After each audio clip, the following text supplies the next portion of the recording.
Today, we honor and remember the Intimidator.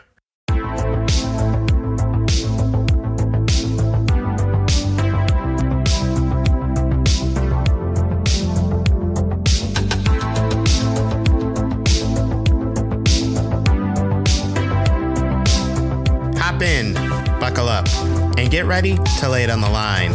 This is Not Speeding, Just Qualifying, a podcast that's just as fast as it sounds. Hello, family. I'm Dale Earnhardt. Welcome to the Not Speeding, Just Qualifying podcast. Thanks for tuning in for today's episode. Before I get started, are you following us on our social media channels? If not, what are you waiting for? Make sure your qualifying setup is dialed in and ready to go for pole position. Subscribe to us on YouTube or in the podcast section of the YouTube Music app. Search Not Speeding, Just Qualifying to subscribe to us today. We're on a mission to reach 1,000 subscribers by the end of 2026. So subscribe and help us spread the word. It's been a while since I've done a solo episode, but for today's topic, I think the episode is fitting. If you're listening to this episode on the day it drops, today is April 29th.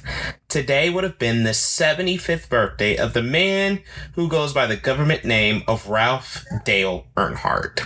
But in the NASCAR world, he's known by a plethora of other names.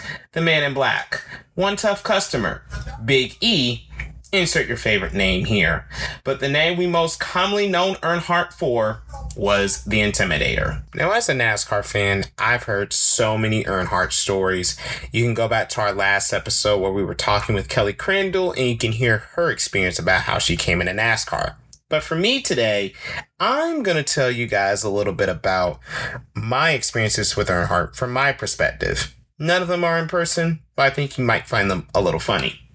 The first time I recognized Dale Earnhardt existed was 1999. I was a young fan at the time, still new to the sport, and I convinced my mom and dad to drop me off with my grandmother while they went to church.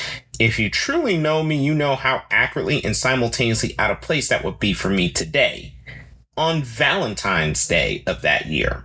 For my diehard NASCAR fans, February 14th, 1999 was the day of the 41st Daytona 500.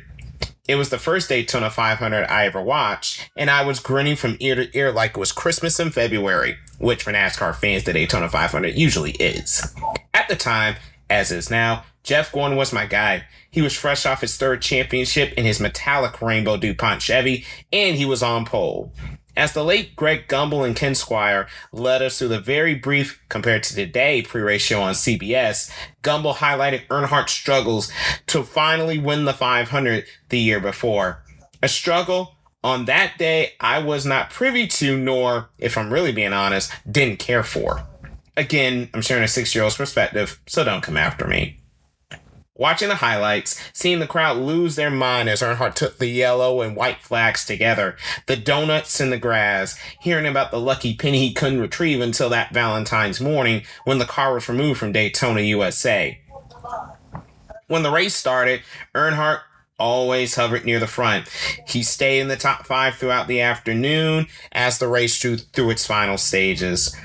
Sure enough, it was Earnhardt's jet black number 3 second to my guy Jeff Gordon, and seeing Earnhardt in that rearview mirror was worrying for me. Especially as the laps wound down, you recall hearing Mike Joy going wax lyrical about Earnhardt's exploits early in the week in the races he had won Thursday and Friday. He used the same move and was hoping to put it on Gordon on the final lap on Sunday.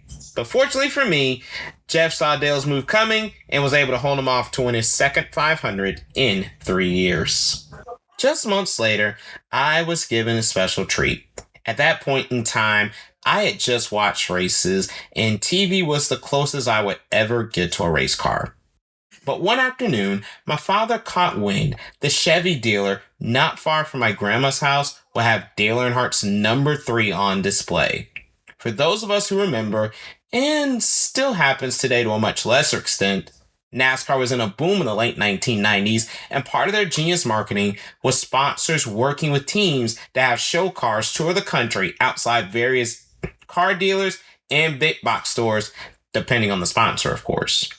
So after my father got off work, He came to my grandma's house, scooped me up, me still in my elementary school uniform of white polo and navy blue slacks with sneakers. He didn't tell me where we were going, though. Instead of making his usual left to go home, he veered right on the main street that we normally used. I still remember being curious, pulling up to a Chevy dealership, wondering why we were there because we did not have any GM cars.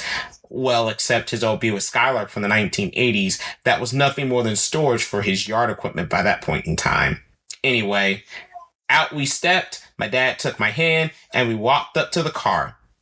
I am in absolute awe.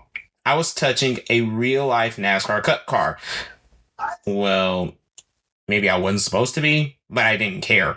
I remember I was tall enough to peer through the window net, looking into the car at the dashboards, the gear shifts, the tachometer.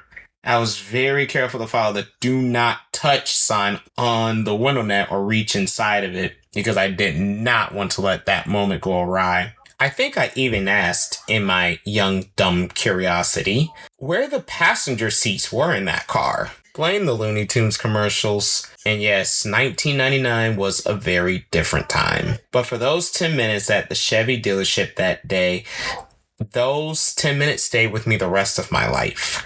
My father took a picture of me standing next to Dale's car. My father was very good at taking photos and documenting the moment, and that photo is still in the house closet to this day. The only thing that would have beat seeing his car that day was meeting the man himself. And I remember thinking that day, walking up to the car, if his car was there, maybe Dale was. Unfortunately, that proved not to be the case. But they did have autographed posters with what looked to be fairly fresh Sharpie marker. 7-year-old me was still more than satisfied that day. As I got to watch more NASCAR in 1999, I got to watch Earnhardt's final 5 wins. In 99, he swept the Talladega races with his infamous bump and run, or as he would say, rattling Terry Labonte's cage a little bit in that infamous Bristol night race. Then in 2000, he nipped Bobby Labonte in the spring Atlanta race in that famous photo finish before winning the fall race at Talladega. That race he went from 18th to 1st in 4 laps. He finished the 2000 season second in points behind Labonte, and many thought he was looking really primed for that 8th championship in 2001. Speaking of 2001, that's where my other vivid Dale Earnhardt memory comes from. Just 2 weeks before the Daytona 500. Let me give you guys a little context for this one. In 2000, my parents caved to my demands and paid for satellite TV. You know, back when it was much more affordable. One of the channels I found on satellite TV, Speed Vision. The original Speed Vision. From the moment I found that channel and saw various racing forums around the world, I was truly hooked. And remember, this was during the winter time, racing's off season, so I watched highlights of whatever they could find to pump into the channel.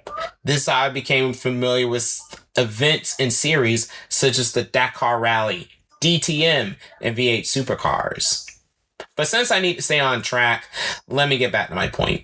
In 2001, Speed Vision was planning on doing something while commonplace today was unheard of at the time of the turn of the millennium. Speed Vision was going to broadcast not 1, but 2 24-hour races live, non-stop, from beginning to end. Those 2 races, the 24 Hours of Le Mans in France, but first the Rolex 24 Hours of Daytona. This was the first time I had ever heard of the race, but the race was being hyped up this particular year, and for good reason. Dale Earnhardt was going to race in a Corvette of all things, and not only that, but he was going to race with his son Dale Earnhardt Jr. The Corvette team even had their car numbers in the same font as the Richard Childress Racing setup for Earnhardt's Cup car. Talk about detail. When I say 8-year-old me was glued to the television screen the entire race, I was gobsmacked. I even snuck out of bed to stay up to watch some of the nighttime hours. One moment from that race that stood out to me, I want to say it was Bob Varsha who was on the call at the time while the rain was coming down, and then Dale was in the car racing around Daytona's combined oval and infield road course in pouring rain on slick tires. You can't get that anywhere else. As a NASCAR fan, seeing NASCAR drivers racing anything other than NASCAR was so weird yet so cool to me. Corvette won the race. Unfortunately, it wasn't Earnhardt's Corvette, and man, what a story that would have been if it was. Although they came home a respectable 4th overall and right behind the teammate car in class. Seeing Earnhardt in that race in my mind was amazing. In fact, the 2001 Rolex 24 is the reason I became a sports car fan and still is today. Sadly, it was one of the last memories we would have of Dale alive. As we all know now, 2 weeks later, Earnhardt lost his life in the Daytona 500 on the final lap. You know, every 9/11, we always ask ourselves and we remember where we were that morning when the terror attacks unfolded right before our eyes. For NASCAR fans, before and after 9/11 for that matter, there was always the question, where were you when Dale Earnhardt passed away? For me, I distinctly remember that Sunday afternoon, February 18th, 2001, around 4:30 p.m., I was in my aunt's bedroom, watching the race speeding towards its conclusion, listening to the final lap as Mike Joy faded out and let Darrell Waltrip call his brother Michael home to what was going to be his first win in 16 years of racing in NASCAR. Dale Earnhardt Jr. was right behind him in second. But Dale Sr. was being swamped by Rusty Wallace, Sterling Marlin, and Ken Schrader in an attempt to maintain third. I distinctly remember the turn 4 camera panning with Michael and Dale Jr., missing Marlin, clipping the rear of Earnhardt's car, which would send him ricocheting towards the wall. As the broadcast switched to the camera at the top of the scoring tower, you could see Earnhardt's black number 3 head first in the turn 4 wall, slowly being pushed forward by Schrader's Pontiac, faint in the top of the shot. As the cameras focused back to Michael Waltrip with the vocal backdrop of his older brother Daryl's excitement to call his brother's long-awaited first Cup win. The joy of the moment quickly turned to anxiousness as the last of the broadcast I remember was the ambulance carrying Earnhardt to the hospital. About an hour and a half after those pictures were carried by Fox, I just so happened to be on ESPN as they broke in with a breaking news announcement from Daytona Beach. It was 7 p.m. and Mike Hilton, with Mike's galore in his face and a stone cold, almost a frightful look, would announce to the world what many thought would be improbable or impossible to hear. It's hard to believe February marked 25 years since that fateful day. Yet, Dale's legacy lives on. The safety improvements from his death and the others before him ensure stock car racing today is as safe as it's ever been.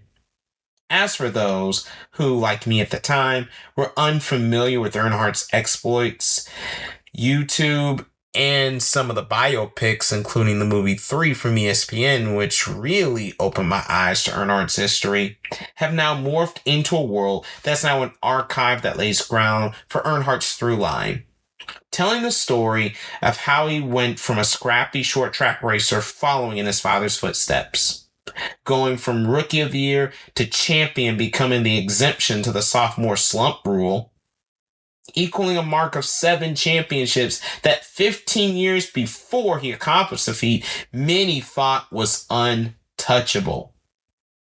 But beyond his milestones, wins, and championships are the many on-track moments that made him iconic, only to be matched by his off-track, laid-back persona that attracted him to the everyday, blue-collar, working man that was the sports core fan base. Younger NASCAR fans of a newer generation can now relive the greatness of Earnhardt, Petty, Waltrip, Yarborough, Allison, all the greats from the sport's heyday and its growth in the American sporting zeitgeist. A lot of that growth you can owe to Earnhardt. I really didn't know how to bring this portion of it to a close, but I think there really is only one thing you can say. Thank you, Dale. Know that you are appreciated for everything, and we hate that you were gone far too soon. So today, we wish you a happy heavenly birthday, and may you continue to rest in peace. All right, family, that's our episode for today. Thanks so much for listening.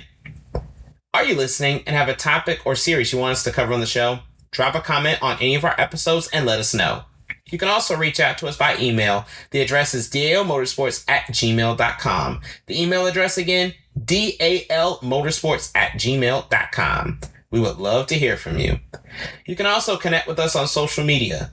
Join us on Facebook at the Not Speeding Just Qualifying Podcast. Everywhere else, Blue Sky, X, Instagram, Threads, TikTok, we're at the handle at NSJQ Podcast.